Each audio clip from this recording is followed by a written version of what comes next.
Nos dias atuais, a batalha entre a carne e o espírito é uma luta que muitos enfrentam, muitas vezes sem perceber a profundidade do conflito.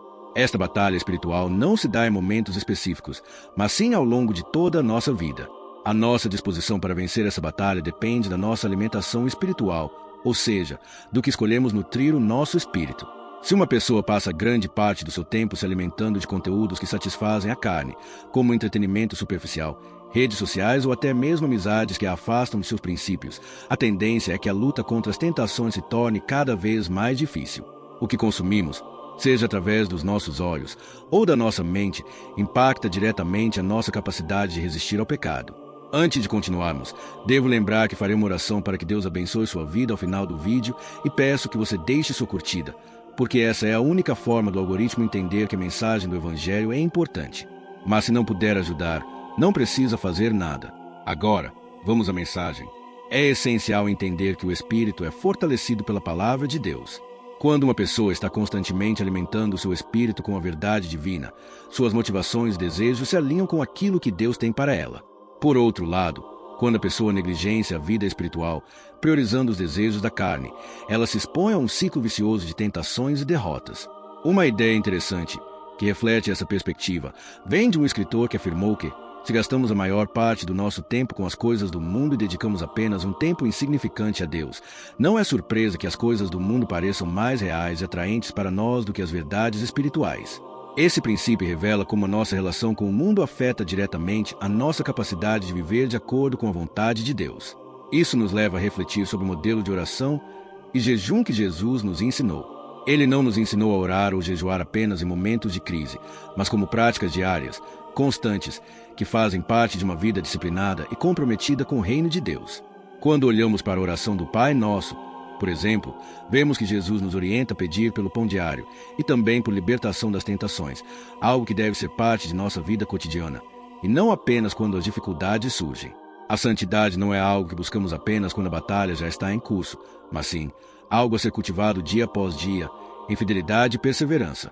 O exemplo de um soldado é uma analogia poderosa para entender a importância da preparação constante na batalha espiritual. Imagine um soldado que nunca treina, mas espera ser bem-sucedido quando a guerra finalmente chegar. A lógica é simples. Se ele não se preparou, suas chances de vitória são praticamente nulas. Assim também é com a vida cristã. Muitas pessoas querem ser espiritualmente fortes e vitoriosas, mas não se preparam adequadamente para a batalha. Elas negligenciam a alimentação espiritual diária. Quando as tentações vêm, acabam caindo porque não estão preparadas. Isso fica ainda mais claro quando observamos a vida de alguém que só ora ou jejua em momentos de grande dificuldade. A oração e o jejum não devem ser práticas ocasionais, mas sim hábitos regulares, como parte de um estilo de vida em que o cristão mantém sua vida alinhada com Deus, constantemente se renovando e se fortalecendo. A preparação para a guerra espiritual deve ser diária, e não algo feito de vez em quando a situação se torna insustentável. Além disso, é importante refletir sobre como as tentações são muitas vezes tratadas como invencíveis por aqueles que estão lutando contra elas. Em Coríntios, a Bíblia nos assegura que Deus não nos permite ser tentados além das nossas forças. Essa promessa é vital para entender que, embora as tentações sejam reais e difíceis de resistir, não somos vítimas impotentes dessa batalha. Deus não nos deixa sozinhos. Além disso, sempre nos oferece uma saída. A chave para vencer as tentações não está em esperar que elas desapareçam, mas em compreender que, ao buscarmos a força de Deus, sempre haverá uma alternativa para resistir ao pecado. Esse entendimento muda completamente nossa perspectiva sobre a tentação. Não se trata de esperar por um milagre quando a tentação já está nos dominando, mas de agir com sabedoria, reconhecendo que a resistência às tentações é uma escolha diária.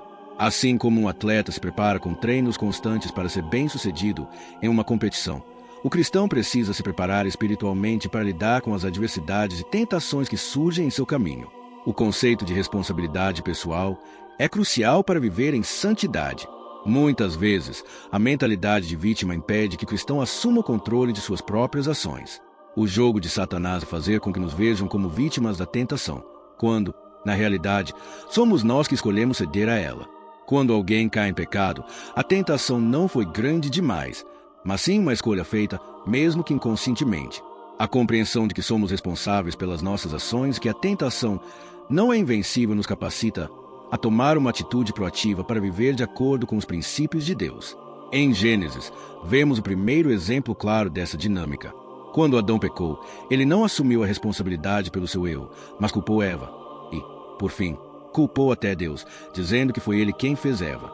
Esse padrão de não assumir a responsabilidade é algo que persiste em muitos de nós até hoje. Vivemos em uma era onde é fácil justificar os nossos pecados e erros, colocando a culpa em fatores externos, como a pressão social, as circunstâncias difíceis ou até mesmo a tentação de outras pessoas. Contudo, a verdade bíblica é clara: a tentação não é o problema, mas sim a forma como reagimos a ela. Esse princípio é fundamental para a transformação espiritual. Quando deixamos de ver a nós mesmos como vítimas da tentação e passamos a reconhecer que somos responsáveis pelas nossas escolhas, começamos a entender a dinâmica do conflito de natureza entre carne e espírito. Em Romanos, Paulo descreve esse dilema de forma vívida: o bem que quero fazer, não faço, mas o mal que não quero fazer, esse eu faço. Esse conflito interno é real, e todos enfrentam isso. Mas a esperança está em Cristo, que, ao nos dar seu Espírito, nos capacita a resistir ao pecado e a viver de maneira que glorifique a Deus. Em Gálatas, a Bíblia nos ensina que o Espírito milita contra a carne. Isso significa que, embora tenhamos uma natureza caída, com desejos que nos afastam de Deus, o Espírito Santo em nós nos ajuda a resistir a essas tentações. A chave para superar esse conflito está em permitir que o Espírito de Deus nos fortaleça e nos guie em direção à santidade, reconhecendo a nossa própria responsabilidade e buscando a transformação diária. O que nos leva a vencer o pecado é o entendimento de que não estamos lutando sozinhos, mas que o Espírito Santo nos capacita a viver conforme os padrões de Deus. Antes de terminar e nos despedir, nesse momento, feche seus olhos e permita-me orar pela sua vida. Senhor Deus, agradecemos por tuas palavras de sabedoria e verdade que nos guiam no caminho da santidade. Pedimos tua ajuda para compreender a profundidade da batalha entre carne e espírito e para sermos diligentes em alimentar nosso espírito com tua palavra, em oração e jejum diários. Te pedimos perdão por todas as vezes que, de forma inconsciente ou consciente, nos permitimos ceder à tentação e nos afastar de ti. Nos ajude a entender que não somos vítimas das tentações, mas sim que somos responsáveis pelas nossas escolhas. Fortalece-nos para resistir ao mal, capacita-nos a andar em santidade e a viver de acordo com os teus princípios. Que o teu Espírito Santo nos guie em todas as áreas da nossa vida, especialmente naquelas em que mais lutamos. Que possamos viver com a constância e a preparação espiritual necessária para vencer as batalhas diárias.